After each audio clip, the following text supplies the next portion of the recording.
Hello friends, welcome एक नए channel में। मैंने आपको तुलनात्मक राजनीति के विषय में मैंने चैप्टर 1 पढ़ाया था। लेक्चर 1 में मैंने आपसे बात करी थी कि तुलनात्मक राजनीति क्या राजनीति होती है, और उसके विशेष क्षेत्र के बारे में भी, स्वरूप के बारे में भी मैंने बात करी थी। और जैसे कि ये स्वरूप के बारे में मैंने तुलनात्मक राजनीति के बारे में बात करी थी आपसे कि तुलनात्मक राजनीति का अभिप्राय स्वरूप और क्षेत्र राजनीति के नए विज्ञान और आविर्भाव। तो राजनीति एक अविरल कलातीत और सतत परिवर्तनशील एक क्रिया है, एक विषय है जिसके विषय में मैंने बात करी थी। तो मैंने फिर कहा था कि आपसे नेक्स्ट लेक्चर में मैं बात करूंगा। तो चलिए आज और नेक्स्ट लेक्चर में बात करते हैं तुलनात्मक राजनीति की। तो तुलनात्मक राजनीति क्या है, इसके विषय में पूरी जानकारी लेंगे। तुलनात्मक राजनीति का अध्ययन कहाँ किया जाता है, कैसे किया जाता है, किन किन विषय में किया जाता है, सारी बातें आप लोग बात करेंगे। तो अगर आपने अभी तक चैनल को सब्सक्राइब नहीं किया तो चैनल को सब्सक्राइब कर लें, जिससे आने वाली वीडियो आपको सबसे पहले मिले। और लाइक करें, कमेंट करें, जिससे कि मुझे अच्छा लगे कि मैं सही बता पा रहा हूँ कि नहीं आपको, और आपके लिए वो लाभदायक है नहीं।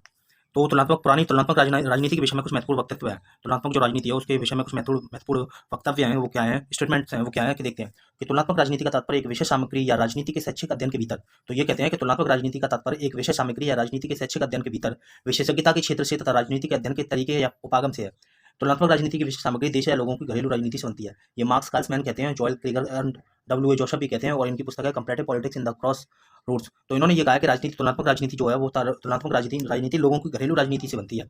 और इसमें क्या क्या होता है कि तुलनात्मक राजनीति का तात्पर्य एक विषय सामग्री, जो एक विषय होती है, उसके विषय के भीतर क्या क्या तथ्य होते हैं, फैक्ट्स होते हैं, या राजनीति के शैक्षिक अध्ययन के भीतर विशेषज्ञता के क्षेत्र से तथा राजनीति के अध्ययन के तरीके या उपागम या वेज या टाइप्स या फिर दृष्टिकोण, उपागम का मतलब दृष्टिकोण भी होता है, तरीके या उपागम से है। तो एक जब हम अध्ययन क्षेत्र रखते हैं, हम अध्ययन करते हैं किसी विषय का, तो उस विषय के अंतर्गत क्या तरीके हैं, क्या दृष्टिकोण है, और लोग उस बारे में क्या सोचते हैं, वो सारी बातें तुलनात्मक राजनीति के विषय में आती है।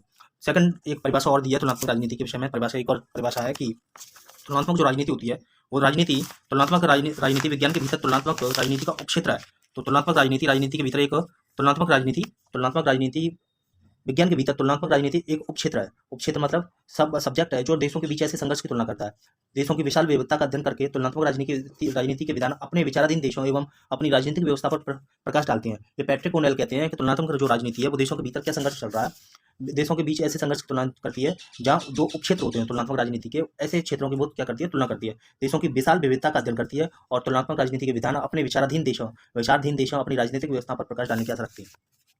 तो ये तुलनात्मक राजनीति क्या है कि यदि किसी के देशों के बीच में संघर्ष चल रहा है तो वो क्या उन पर प्रभाव डालते हैं, वो संघर्ष, ये इसका भी विषय होता है तुलनात्मक राजनीति के अंतर्गत। ये पैट्रिक ओनेल कहते हैं। तीसरी परिभाषा जो है तुलनात्मक राजनीति की, तुलनात्मक राजनीति राजनीतिक व्यवस्था का अलग अलग रूप में नहीं बल्कि सामान्यीकरण व तुलना के रूप में अध्ययन है। तो तीसरी परिभाषा ये है कि ये G.A. Almond and G.V. पावल कहते हैं कि तुलनात्मक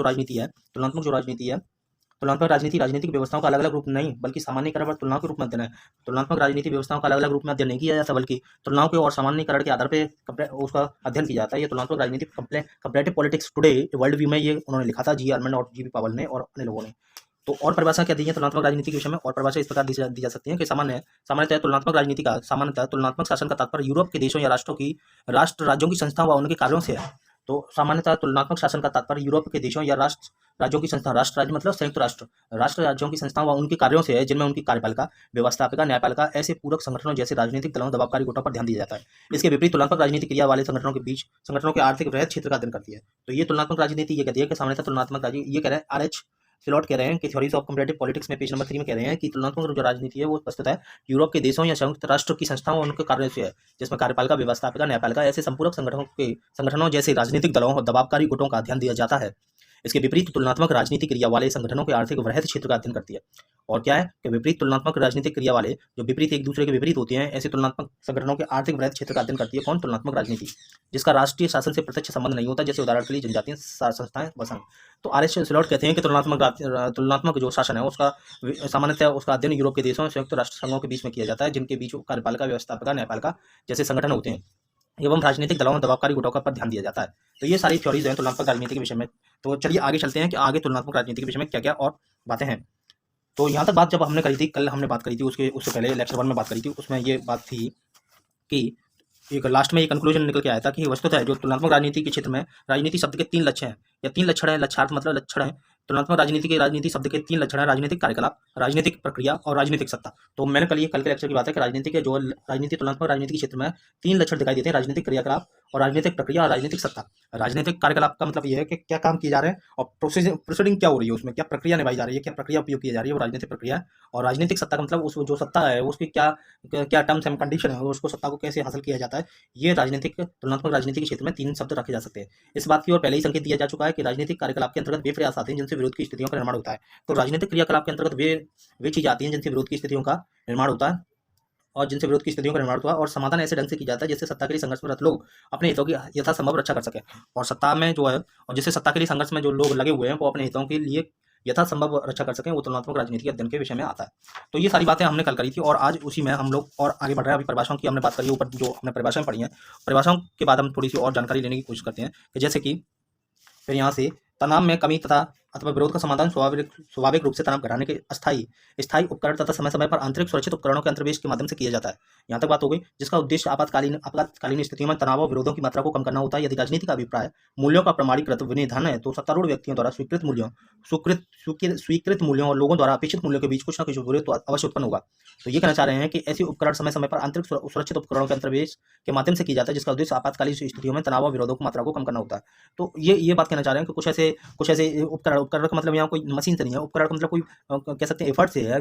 ऐसे कोई एफर्ट लगाए जाएं जो आंतरिक सुरक्षित उपकरणों के अंतर्वेश के माध्यम से किए जाएं, जिसका उद्देश्य आपातकालीन स्थितियों में तनावों और विरोधों की मात्रा को कम करना होता है। ये तुलनात्मक राजनीति के विषय हैं। यदि राजनीति का अभिप्राय मूल्यों का प्रमाणीकृत विनिधान है, ये कह रहे हैं कि यदि राजनीति का अभिप्राय मूल्यों का प्रमाणीकृत विनिधान है, तो सत्तारूढ़ व्यक्तियों द्वारा स्वीकृत मूल्यों और लोगों द्वारा अपेक्षित मूल्यों के बीच कुछ न कुछ विरोध तो उत्पन्न अवश्य होगा। वास्तविकता है कि राजनीति का अभिप्राय मूल्यों का प्रमाणीकृत विधान है।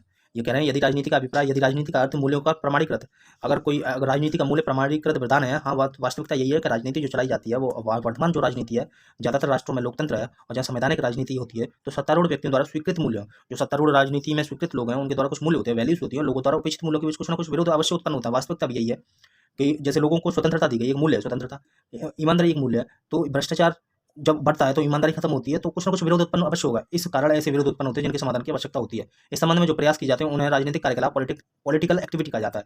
तो राजनीतिक उन्हें कार्यकलाप क्या कहते हैं? पॉलिटिकल एक्टिविटी कहते हैं कि लोगों के बीच, सत्तारूढ़ लोगों के बीच कुछ क्या है, गतिरोध या विरोध उत्पन्न होता है। तब ऐसी स्थिति को, जो संबंध में जो प्रयास किए जाते हैं उनके समाधान के लिए, ऐसे समाधानों को राजनीतिक कार्यकलाप पॉलिटिकल एक्टिविटी कहा जाता है। कौन से कार्यकलाप? ऐसे कार्यकलाप जो सत्तारूढ़ लोगों के बीच में और अन्य लोगों के बीच में गतिरोध उत्पन्न होते हैं, तो उनके समाधान के लिए जो काम किए जाते हैं वो राजनीतिक पॉलिटिकल एक्टिविटी कहा जाता है। सरकार को इन विरोधों का समाधान हर संभव तरीके से करना चाहिए। इस बारे में आवश्यक है यह है कि ऐसा करते हुए राज्य व्यवस्था पॉलिटिक को विकसित होने से बचाया जाना चाहिए। जहां देशद्रोह वस्तुतः गृह युद्ध का प्रारंभ होता है और राजनीति का अंत होता है। तो ये कहना चाह रहे हैं कि ऐसे जब गतिरोध उत्पन्न हो जाता है तो ऐसे गतिरोध को बचाया जाना चाहिए, गतिरोध से बचना चाहिए। किसको बचाना? कौन बचाएगा? सरकार को। सरकार बचाएगी ऐसे गतिरोधों को। सरकार इन विरोधों का समाधान हर संभव तरीके से करना पड़ता है। इस बारे में आवश्यक यही है कि ऐसा करते हुए राज्य व्यवस्था पॉलिटिक्स को विकसित होने से बचाया जाना चाहिए। जहाँ देशद्रोह वस्तुतः गृह युद्ध प्रारंभ होता है वह राजनीति का अंत होता है। ये कह रहे हैं जहाँ देशद्रोह और गृह युद्ध प्रारंभ होता है वह राजनीति का अंत ही हो जाता है, क्योंकि उस समय मूल्यों का कोई प्रमाणीकृत विनिधान नहीं होता। सबसे बड़ी बात है कि मूल्यों का प्रमाणीकृत विनिधान है, वहीं अंतर्राष्ट्रीय, वहीं जो राजनीति है।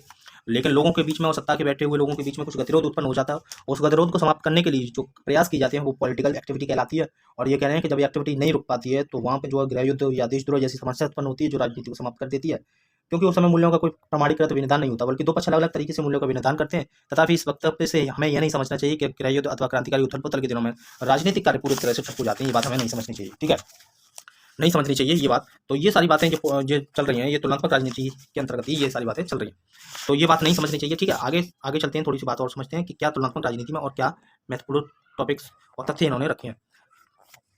कार्यकलाप जैसी कोई वस्तु नहीं होती, इसका सीधा साधा अर्थ है क्योंकि ऐसी घटना समाज के जीवन में तनाव का चरम बिंदु ला देती है। राजनीतिक कार्यकलाप की भूमिका समाज में ऐसी स्थिति को आने से रोकना चाहिए। तो ये कहना चाह रहे हैं कि जब कार्यकलाप जैसी कोई वस्तु है ही नहीं, कार्यकलाप, ये कह रहे हैं कि पॉलिटिकल एक्टिविटी जैसी कोई वस्तु है नहीं, परंतु क्योंकि ऐसी घटना समाज के जीवन में तनाव का चरम बिंदु ला देती है। ये वास्तविकता है कि देशद्रोह और राजद्रोह जैसी कोई समस्या है नहीं, समाधान जैसी कोई चीज़ नहीं है। अगर ऐसी होगी तो राजनीतिक समाप्ति हो जाएगा देश। ये कहना चाह रहे हैं ऐसी घटना समाज के जीवन में तनाव का चरम बिंदु ला देती है। राजनीतिक कार्यकलाप की भूमिका समाज में ऐसी स्थिति को आने से रोकना चाहिए। और क्या बात हो रही है, चलो आगे देखते हैं। राजनीति का लक्ष्यार्थ कह सकते हैं या लक्ष्यार्थ कह सकते हैं। राजनीति का लक्ष्यार्थ न केवल राजनीतिक कार्यकलाप से है, इसका निहितार्थ कार्यकलाप के क्रम से भी है। ये कहना चाह रहे हैं कि राजनीति का लक्ष्यार्थ केवल राजनीतिक कार्यकलाप से नहीं, इसका निहितार्थ कार्यकलाप के क्रम से भी है। अर्थात तनाव की स्थितियों के निर्माण उनके समाधान की दिशा में किए गए उन सभी प्रयासों से जिनके नैसर्गिक मंतव्य और नैसर्गिक मतैक्य, स्पॉन्टेनियस अनएनिमिटी की स्थिति प्राप्त हो जाए, नैसर्गिक मतैक्य स्पॉन्टेनियस अनएनिमिटी की स्थिति प्राप्त हो जाए, तो वहाँ ये बात कहना चाह रहे हैं कि इन स्थितियों के, अर्थात तनाव की स्थितियों के निर्माण उनके समाधान की दिशा में किए गए उन सभी प्रयासों से जो नैसर्गिक मतैक्य की स्थिति प्राप्त हो जाए, यानी प्राकृतिक मत के रूप में वो चीज प्राप्त हो जाए, उसको ये बताना चाह रहे हैं कि राजनीति का लक्ष्य न केवल राजनीतिक कार्यकलाप से है, इसका निहितार्थ कार्यकलाप के क्रम से भी है। क्रम वही बताना चाह रहे हैं, अर्थात तनाव की स्थितियों के निर्माण उनके समाधान की दिशा में किए गए सभी प्रयासों से जिनसे नैसर्गिक मत की स्थिति प्राप्त न हो जाए। राजनीतिक कार्यकलाप की विराम स्थिति से निर्गमित होता है। राजनीतिक कार्यकलाप विरामावस्था की स्थिति से निर्गमित होता है। यह मानव व्यवहार का ऐसा रूप है जिसमें एक से अधिक लोगों के हितों का अपने पक्ष में अधिकारी मूल्यों के विनिधान के लिए प्रयोग के लिए संघर्ष होता है तो उनकी अंतक्रिया होती है। जब भी किसी विषय पर किसी समूह अथवा वर्ग का या लोक समुदाय में समान शासन अथवा नीति के लिए आवाज उठाई जाती है, उस समय इसमें विषमावस्था उत्पन्न होती है। समाज के विरुद्ध फैसला करने के लिए भी निर्णय निर्माण की आवश्यकता उत्पन्न हो गई है। ये कहना चाह रहे हैं कि राजनीतिक कार्यकलाप विरामावस्था की स्थिति से निर्गमित होता है। जो राजनीतिक कार्यकलाप है वो विरामावस्था की स्थिति से उत्पन्न होता है। अगर तुम विरामावस्था की स्थिति में रहोगे तो स्वाभाविक सी बात है कि राजनीतिक कार्यकलाप उत्पन्न होगा। यह मानव व्यवहार का ऐसा रूप है जिसमें एक से अधिक लोगों के हितों का अपने अपने पक्ष में अधिकारी मूल्यों के विनिधान के प्रयोग के लिए संघर्ष होता है।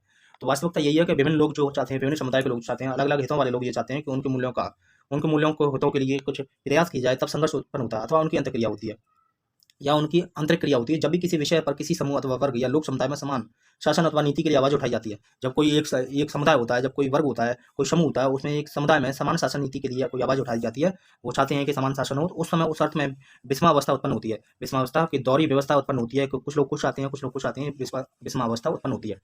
स्वाभाविक सी बात है, कुछ लोग जो है, एक वर्ग है, एक समूह है, कोई लोक समुदाय है, वो ये चाहेंगे कि उनके हितों की बात की जाए। जब हितों की बात नहीं की जाती तो विषम अवस्था उत्पन्न हो जाती है। इस आवाज के विरुद्ध फैसला करने के लिए भी निर्णय निर्माण की आवश्यकता उत्पन्न हो गई है। ये कहना चाह रहे हैं, ऐसी आवाज के विरुद्ध फैसला करने के लिए भी निर्णय निर्माण की आवश्यकता उत्पन्न हो गई है। यह मामला यहीं खत्म नहीं होता। अगली समस्या तब खड़ी होती है जब किसी समूह या समुदाय के सदस्य पारस्परिक रूप से बाधक नीतियों का समर्थन करते हैं। ये कह रहे हैं कि ये समस्या तब और ज़्यादा बड़ी हो जाती है जब किसी समूह अथवा समुदाय के सदस्य पारस्परिक रूप से बाधक नीतियों का समर्थन करते हैं। यानी कि सरकार कुछ सत्ता में बैठे हुए लोग कुछ और चाहते हैं और वो कुछ और करती हैं, तब ये समस्या और ज़्यादा बड़ी विकट उत्पन्न हो जाती है। परिणाम हितों का विरोध होता है। परिणाम क्या होता है? परिणाम हितों का विरोध होता है और तर्क वितर्क, अनुनय विनय, समायोजन, राजनय, समझौते के शांतिपूर्ण तरीकों अथवा बलों के जोर जबरदस्ती, हिंसात्मक तरीके से विरोध के समाधान की स्थिति प्राप्त की जा सकती है। तो ये कहना चाह रहे हैं कि परिणाम क्या होता है? हितों का विरोध होता है, तर्क वितर्क होता है, अनुनय विनय होता है, समायोजन और एडजस्टमेंट होता है और राजनीतिक यानी कि राजनय कार्य होते हैं और समझौते होते हैं। शांतिपूर्ण तरीके या तो बल के जोर जबरदस्ती के हिंसात्मक तरीकों से विरोध के समाधान की स्थिति प्राप्त की जा सकती है। ये कह रहे हैं कि इन तरीकों से जो विरोध उत्पन्न हो रहा है वो विरोधों की समाप्ति की स्थिति प्राप्त की जा सकती है। कैसे कैसे की जा सकती है भाई? तर्क वितर्क करें, अनुनय विनय करें, समझाएं उनको, समायोजन एडजस्टमेंट करें, राजनीतिक हितों के लिए शांतिपूर्ण समझौते करें, बल का प्रयोग करें, जोर जबरदस्ती भी करें, हिंसात्मक तरीके भी प्रयोग करें, तब वो समाधान की स्थिति उत्पन्न होती है। तब उन दलों को, उन समुदायों को, उन वर्ग के लोगों को, उनके हितों को तब कहीं जाके जो विरोध प्रदर्शन हो रहा है उनको समाधान किया जा सकता है। शांतिपूर्ण तरीकों में प्रतियोगी अभिकर्ता अपनी मांग का कोई हिस्सा छोड़ने के उस उद्देश्य से तैयार होती है कि वे आपस में सभी को स्वीकार समाधान प्राप्त हो सके।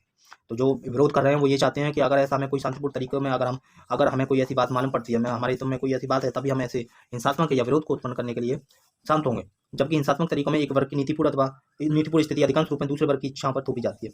ये कहना चाह रहे हैं आपस में, ये कहना चाह रहे हैं शांतिपूर्ण तरीकों में प्रतियोगी अभिकर्ता अपनी मांगों का कोई हिस्सा छोड़ने के लिए इस उद्देश्य से तैयार होते हैं। ये कहना चाह रहे हैं शांतिपूर्ण तरीकों में प्रतियोगी अभिकर्ता, ये प्रतियोगी अभिकर्ता को उस गुट, उस समूह, उस समुदाय के लोगों को कहना चाह रहे हैं कि अपनी मांगों का कोई हिस्सा छोड़ने के लिए इस उद्देश्य से तैयार होते हैं कि आपस में सभी को स्वीकार समाधान प्राप्त हो। वो ये कहना चाह रहे हैं कि उस हिस्से के लोग अगर आपस में कोई समाधान स्वीकार करने के लिए स्वीकार करते हैं, तभी वो जो है उस बात को, उस विरोध की मांगों को छोड़ने के लिए तैयार होते हैं, आपस में सभी को स्वीकार समाधान प्राप्त हो सके। जबकि हिंसात्मक तरीकों में एक वर्ग की नीतिपूर्ण स्थिति अधिकांश रूप में दूसरे वर्ग की इच्छाओं पर थोपी जाती है। ये वास्तविकता है कि एक वर्ग की नीति दूसरे की इच्छाओं पर थोपी जाती है और शांतिपूर्ण तरीकों के अधीन इस स्थिति को आरोपित संपत्ति, इम्पोजल कंसेंसस कहा जाता है। दोनों में समान विषय यह है, आरोपित संपत्ति है। जब एक जो है सम्मति दूसरे पर थोपी जाती है तो वो आरोपित सम्मति कहलाती है। शांतिपूर्ण तरीकों के अधीन इस स्थिति को आरोपित सम्मति कहते हैं, इम्पोज्ड कंसेंसस कहते हैं। दोनों में समान विषय यह है कि राजनीतिक कार्यकलाप, राजनीतिक विश्रांति की स्थिति समाप्त हो जाती है। तो जैसे राजनीतिक विश्रांति की स्थिति किसी राजनीतिक कार्यकलाप को शुरू नहीं करती है, राजनीतिक कार्यकलाप के चक्र को बंद कर देती है।